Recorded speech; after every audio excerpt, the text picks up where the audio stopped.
मैं सबसे पहले शशि आपसे ये समझना चाहूंगा, ये कोई इसका स्ट्रेट यस और नो आंसर नहीं है। बहुत सी ग्रे एरिया हैं, समाज की उस संरचना के साथ है, इतने दिनों से चल रहा है। गुजरात जैसी स्टेट जो गांधी ने की स्टेट है, जहां पे आज नहीं बहुत साल पहले से ये शराबबंदी है, लेकिन वहां पे शराब बहुत फ्रीली अवेलेबल है। तो इस पूरे उसमें नीतीश कुमार का ये जो एक्शन है, जिसमें वो उन्होंने ये एक स्टैंड लिया है कि हम शराब पीने मतलब नकली शराब से मरने वालों को कॉम्पनसेशन नहीं देंगे। इस पे आपकी एक टिप्पणी चाहते हैं। नमस्कार आनंद भाई और ब्रजेश भाई, नमस्कार। पहली बात तो ये है कि इसको देखिए, शराब पर प्रतिबंध है और प्रतिबंध के बावजूद भी लोग पीते हैं। अब क्यों पीते हैं, कैसे पीते हैं, ये एक अलग सवाल है। और उसी क्रम में जहरीली शराब पीने से मौत भी हो गई। मौत की कोई पहली घटना भी नहीं है, पहले भी मौत हुई है। जिन राज्यों में, खास करके गुजरात में भी प्रतिबंध है तो मिजोरम और नागालैंड में भी प्रतिबंध, लेकिन गुजरात में भी प्रतिबंध है और वहां भी मृत्यु इसी साल हुई थी, 2022 की ही बात है। तो सवाल ये उठता है कि प्रतिबंध के बावजूद लोग पीते क्यों हैं, और अगर प्रतिबंध के बावजूद पीते हैं और उसमें नकली शराब बनाने वालों को अवसर मिल जाता है, ऊंची कीमत पर नकली शराब वो बेचते भी हैं और उसके दुष्परिणाम स्वरूप बहुत लोगों की मृत्यु भी हो जाती है जहरीली शराब पीने से। अब ये सवाल कि उन्हें कंपनसेशन क्यों ना मिले, देखिए सामान्यतः अगर किसी वजह से मृत्यु होती है तो राज्य ये जिम्मेदारी लेता है कि उसे कंपनसेशन दिया जाए। लेकिन जहां खुद आप शराब पर प्रतिबंध होने के बावजूद शराब पीते हैं, जहरीली शराब खरीद कर पीते हैं, और उस स्थिति में अगर मृत्यु हो जाती है, दुखद रूप से ही सही, ये दुखद मृत्यु है क्योंकि किसी व्यक्ति की मृत्यु अपने आप में दुखद होती है, तो ऐसी स्थिति में कई परिवार तो प्रभावित होते हैं जिनकी मृत्यु हो गई है।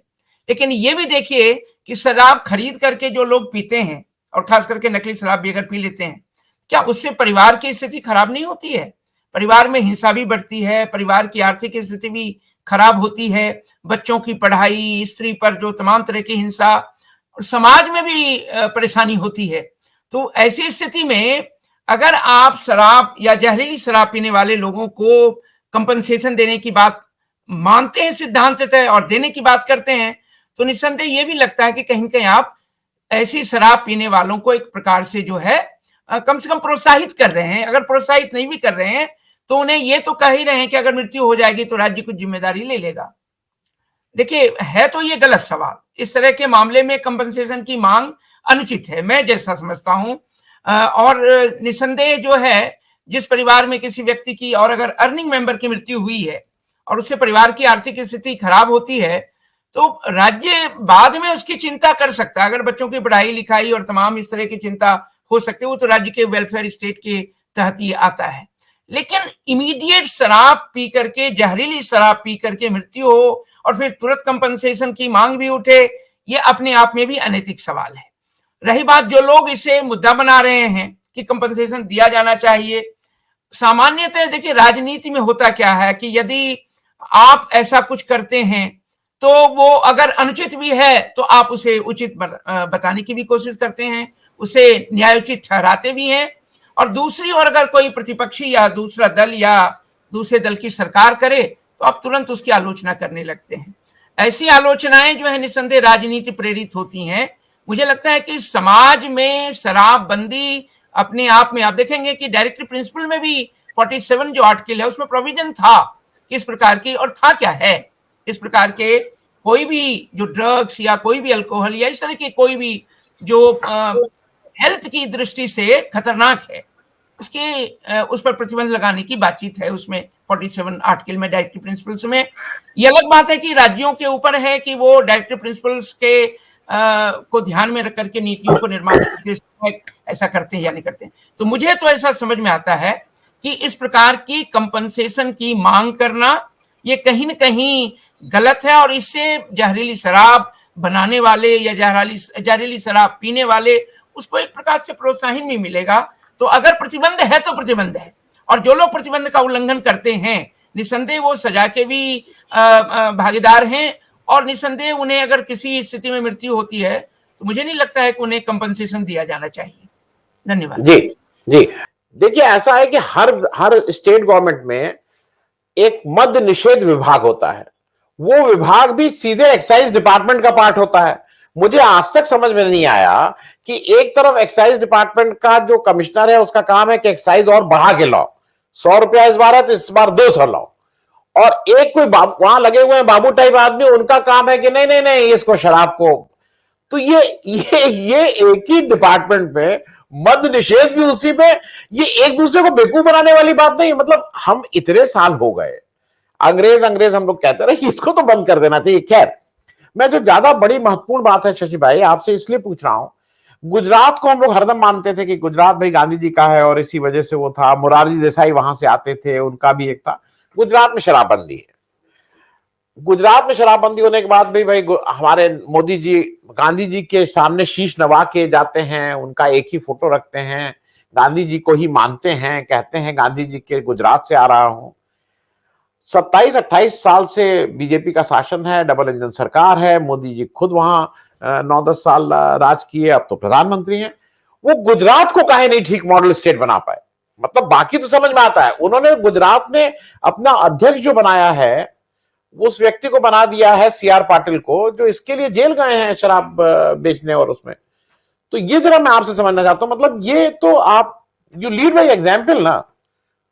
तो जरा शशि साहब आपसे मैं ये भी समझना चाहता हूं कि इच्छा शक्ति ही नहीं है, वैसे ही जैसे एक मद्य निषेध विभाग है वैसे ही इसको भी किए रहो, बाकी काम चलता रहेगा, ये जरा समझना। देखिए आनंद भाई, एक ही देश में आप देखेंगे शराब को लेकर के, मद्य को लेकर के, निषेध को लेकर के अलग अलग राज्यों में अलग अलग प्रकार की स्थितियां हैं। रही बात, ये तो एक बात तय है कि भारतीय राज्य के अंदर जो इच्छा शक्ति है वो सामान्यतः इच्छा शक्ति की भारी कमी है, चाहे किसी भी मुद्दे को उठाएंगे। इससे जो कहा जाता है और जो किया जाता है, जो करना चाहिए, उसमें बहुत अंतर विरोध होता है, ये आप साफ देख सकते हैं।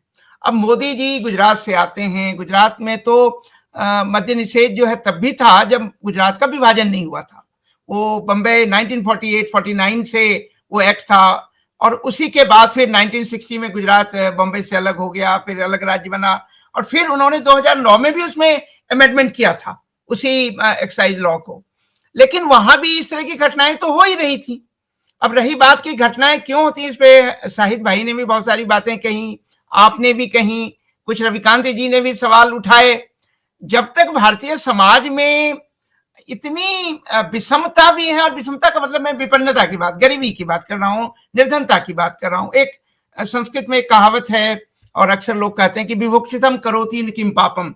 जो भूखा होता है, जिसको खाना नहीं है, वो कोई भी पाप कर सकता है। और नैतिकता के जो मापदंड होते हैं समाज के द्वारा, हमेशा समाज में नैतिकता बनाई जाती है समाज के वर्चस्व वाले लोगों के द्वारा। आप जानते हैं चाहे कानून हो, नैतिकता हो, ये उसी वर्चस्व वाले लोगों के द्वारा बनाया जाता है। तो समाज का जो वो तबका है जो भूख से या अन्य प्रकार के आर्थिक या अन्य प्रकार के अभावों से जूझता है, वो कई बार इन बातों को नहीं सोचता है। अब रही बात की राज्य जो है, जो इस प्रकार के प्रतिबंध लगाने की बात करता है, तो राज्य की एक स्वतः जिम्मेदारी बन जाती है कि प्रतिबंध लगाने के साथ साथ लोगों को जीविका, रोजगार देने के लिए राज्य क्या कर रहा है। यदि उसको जीविका के लिए, रोजगार देने के लिए पर्याप्त व्यवस्था हो जाए, उनके बच्चों की शिक्षा के लिए पर्याप्त व्यवस्था हो जाए, और जैसा शाहिद भाई ने कहा कि अवेयरनेस प्रोग्राम कि शराब से या इस प्रकार के जो भी जहरीले पदार्थ हैं उससे किस किस प्रकार के नुकसान है, मात्र सामान्यतः विज्ञापन देकर के अपनी बात को समाप्त कर लेना, उससे बात नहीं बनती है। एक तो ये भी दिखाना बहुत जरूरी है कि इसका नुकसान कितना है, और इस नुकसान के द्वारा अगर आप चाहते हैं कि इससे आपको मुक्ति मिले, आप उससे बच सकें, तो आपको ये करना चाहिए। लेकिन ये तय है कि जब तक आप उनके लिए रोजगार की व्यवस्था नहीं करेंगे, उनके बच्चे और तमाम के लिए, और यहां तक कि स्त्रियों की जो समस्या, देखिए ज्यादातर शराबबंदी की मांग, रविकांत ने भी अभी कहा था कि आजादी के समय में भी जो पिकेटिंग होती थी इस प्रकार के शराबबंदी के लिए गांधी जी के कहने पे, वो महिलाएं ज्यादा करती थी। स्वतंत्र भारत में भी महिलाओं ने कई जगह शराबबंदी के लिए, मद्य निषेध के लिए आंदोलन चलाए, क्योंकि वो सबसे ज्यादा प्रताड़ित समूह है अपने डोमेस्टिक वायलेंस के, है ना, घर में। और उसके बाद बाहर की भी जो समाज में विद्यमान जो हिंसा होती है नारी के खिलाफ, स्त्री के खिलाफ, उसमें भी शराब की बहुत बड़ी भूमिका होती है। तो वैसी स्थिति में आपने ये देखा होगा कि ये सारे जो प्रॉब्लम्स हैं बहुत सीरियस प्रॉब्लम है। रही बात की आबकारी और ये इससे आमदनी होने वाली और उससे हम कल्याण पे खर्च करेंगे, जैसे दिल्ली सरकार का भी आपने देखा होगा कि कुछ ही दिनों पूर्व जो है वो किस प्रकार से शराब की दुकानें किस कदर खोली गई और आमदनी बढ़ाएंगे। तो एक तरफ तो आप उनको कहीं बिजली में और पानी में और तमाम तरह की सुविधा देंगे, मुफ्त में देंगे, लेकिन शराब खूब पिलाएंगे। आपने पेंडेमिक में देखा होगा कि जब लॉकडाउन चल रहा था तो लॉकडाउन के बीच में किस प्रकार से शराब की दुकानें, लोग बहुत पागल थे, शराब के कारण शराब नहीं मिल रहा था। तो मैं समझ सकता हूं कि अगर लॉकडाउन में शराब लोगों को नहीं मिल रहा था और इस प्रकार का पागलपन था, जुनून था शराब कहीं से मिल जाए, तो उस दौर में आप सोचिए कि बिहार में अगर शराब बंदी है तो कुछ लोग जिनको इस प्रकार की लत है वो पागल तो होंगे, इतने लंबे समय से शराबबंदी है। लेकिन यहाँ लॉकडाउन में दिल्ली में देखा गया और दुकानें खोल दी गई, और दुकानें खोल दी गई तो आप देखते कि किस प्रकार से पेंडेमिक में उस मतलब कि किस प्रकार से जो भी महामारी को रोकने के लिए गाइडलाइन से उसका खुलेआम वायलेशन हुआ। फिर दिल्ली सरकार ने तो ढूंढ लिया को ये बहुत फायदेमंद आबकारी का जो है वो आबकारी की नीति है और इसको इस तरह से करो। और यहां तक कि स्कूल कॉलेजेस के कुछ ही दूरी पे सत्यवती कॉलेज में मैं पढ़ाता हूं, वहां से मुझे सूचना मिली कि वहां पे शराब की दुकान खोल दी गई है रोड के उस पार। तो मैंने कहा कि 100 मीटर्स के अंदर तो दुकानें नहीं खुल सकती हैं। बाद में जब हमने जानकारी ली कि नहीं, वो 102 मीटर्स है, 102 मीटर है। इसलिए अब देखिए कि किस प्रकार की राज्य की जो है इच्छा शक्ति है और किस प्रकार की राज्य के जो भी नेता हैं तथाकथित जो शासन करने वाले, जनता जिन्हें चुनती है उस पर विश्वास करती है। देखिए क्या क्या कारण ढूंढे जाते हैं, बहाने देखिए कि 2 मीटर तो ज्यादा है इसलिए ये इस पर प्रतिबंध लागू नहीं होगा। इसका मतलब है कि अगर आप जनता के कल्याण के लिए इस प्रकार की नीतियां बनाएंगे जिसमें आप आमदनी ऐसे नशीले पदार्थों से या ऐसे तत्वों से आप इकट्ठा करेंगे जो जनता को अंततः शारीरिक, मानसिक, सामाजिक और तमाम प्रकार के नुकसान करते हैं, फिर आप कहेंगे कि हम स्कूल कुछ खोल रहे हैं, कुछ हम जो है हॉस्पिटल्स खोल रहे हैं। अरे भाई, आप बीमार करिए और फिर कहिए कि हॉस्पिटल खोल रखा, आप जाइए वहां पे आपको मुफ्त चिकित्सा मिलेगी। तो इस प्रकार की जो भारतीय राज्य में राजनीतिज्ञों का चरित्र है, नेताओं का जो चरित्र है, देखिए जब तक आप, कई बार तो ये जानकारी नहीं होती कि पता नहीं जिस नेता ने ये इस प्रकार की नीति की बात की है उसके अपने जीवन में चरित्र क्या है, क्या वो शराब पी। और अपने दर्शकों को एक चीज और बता दूं कि अभी गुजरात में इलेक्शन हुआ। गुजरात भाई ये मानी जाती है बहुत वैसी स्टेट है, जानती है, समझती है वो।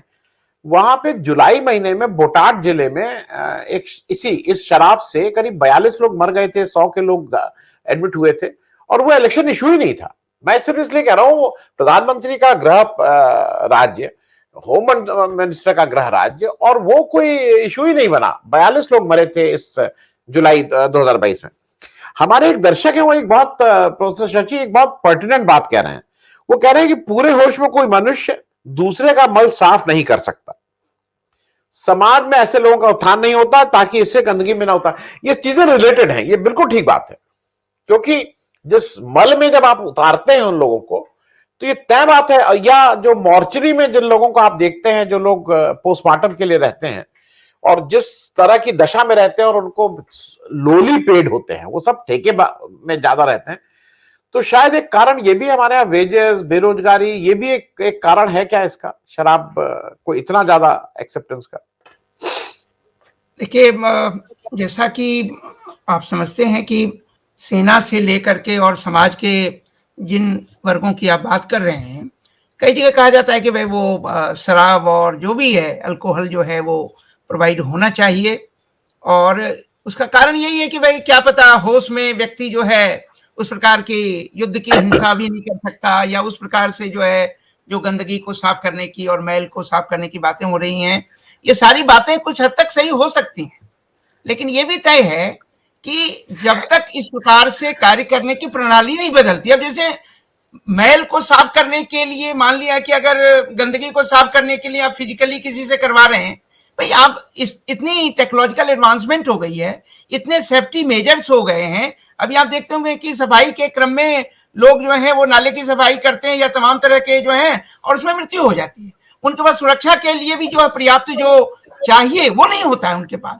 तो ये तमाम सारी चीजें तो हैं कि अगर आप इनकी पूर्ति नहीं करेंगे, निश्चित रूप से व्यक्ति अपनी जीविका के लिए अगर इस प्रकार के काम कर रहा है, जीना तो है उसे, और जीने के लिए अगर उसके पास यही विकल्प बचा है तो वो शराब भी पिएगा और शराब पी करके फिर नशे में उस प्रकार के काम वो कर भी लेगा। तो ये तो तय है कि अगर आप जीविका, लोगों को बेहतर जीविका, है ना, जैसे अभी जिक्र आया था ना, रविकांत ने भी कहा कि जो आर्टिकल 21 है बहुत क्लियरली कहा था, नॉट राइट टू लाइफ, वो मात्र जीवन का अधिकार नहीं है, जीवन के अधिकार के साथ, सम्मान के साथ, जिसको कहते हैं कि right to life with dignity. तो डिग्निटी तो जब तक अच्छे रोजगार की व्यवस्था नहीं हो, उनके बाल बच्चों के लिए शिक्षा की व्यवस्था नहीं हो, उनके जीवन की सुरक्षा की व्यवस्था नहीं हो, और तमाम जो टेक्नोलॉजिकल एडवांसमेंट वगैरह हो रहे हैं उसकी सुविधा उनकी सुरक्षा के लिए प्रोवाइड किया जाए, तो मुझे लगता है, और जो बात बार बार आ रही है, उनमें ये चेतना पैदा करना कि अंततः शराब या नशीली चीजें जो हैं, हो सकता है आज जीने के लिए आप इसका उपयोग कर रहे हैं, लेकिन अंततः आपके लॉन्ग टर्म लाइफ को ये खत्म कर देगा। तो अगर लॉन्ग टर्म लाइफ को खत्म करेगा और उनको ये जीवन को बचाने की कोशिश, जीने की कोशिश, अपने परिवार के लिए जीने की कोशिश, और ये चाहत बढ़ जाए, तो हो सकता है कि वो इन चीजों से हटने की कोशिश करें और उनसे हटें। लेकिन सरकार की निसंदेह जिम्मेदारी है, समाज की भी अपनी जिम्मेदारी हो सकती है, लेकिन सरकार की ही अंततः जिम्मेदारी है। रही बात एक और जो बात यहाँ उठी थी कि क्या अगर जब तक केंद्र इस प्रकार से कोई नीति ना बना ले तो पूरे देश के जो विभिन्न राज्य हैं उसमें इसको लागू करना ज्यादा मुश्किल काम है। देखिए, भारत एक संघीय व्यवस्था है, संघीय व्यवस्था में जो जहां तक एक्साइज का मामला है, ये राज्य के जो है स्टेट लिस्ट का मामला है। तो केंद्र जो है अगर कोई भी इस प्रकार का फैसला सोच भी ले, सपोज कीजिए मोदी जी गुजरात से आते हैं, गुजरात में भी इतने लंबे समय चीफ मिनिस्टर रहे, फिर वो प्रधानमंत्री बने, और गुजरात में जो है प्रारंभ से ही अगर मद्य निषेध है, प्रोहिबिशन है, तो वो प्रधानमंत्री के नाते से ऐसा सोच सकते थे। लेकिन वहां उनकी एक सीमा तो होगी कि उनको बिना संविधान में संशोधन किए हुए, जो संविधान की 7वीं अनुसूची है उसमें जो एक्साइज स्टेट का मामला है, उसको बदलना होगा। ऐसे नहीं हो सकता है कि वो केंद्र सरकार स्वतः कोई नीति बना ले। लेकिन ये कोई मुश्किल काम भी नहीं है। अगर एक राज्य भर में या देश में आम सहमति बने कि शराबबंदी जो है वो देश के हित में है, समाज के कमजोर वर्गों के भी हित में है, तो निस्संदेह जो है इस प्रकार का जनमत भी बन सकता है, और जन जागरण के द्वारा इस जनमत को बनाया जा सकता है। मुझे लगता है कि खास करके नौजवान पीढ़ी में जिस प्रकार की प्रवृत्तियां, और इतना ही नहीं, देखिए शराब तो अपनी जगह है, ड्रग्स जो है, ड्रग्स का इस्तेमाल जिस तरह से इस समाज में बढ़ा है, पंजाब वगैरह, हरियाणा वगैरह और कई और राज्यों में, किसी खास राज्य की बात नहीं कर रहा, लेकिन ड्रग्स की लगातार प्रवृत्ति बढ़ी है। और आपने देखा होगा कि किसके यानी जो पोर्ट हैं, कहां से लगातार ड्रग्स पकड़े जा रहे हैं, ये सभी जानते हैं कि अदानी साहब का जो है ड्रग्स का वहां किस प्रकार का, और वो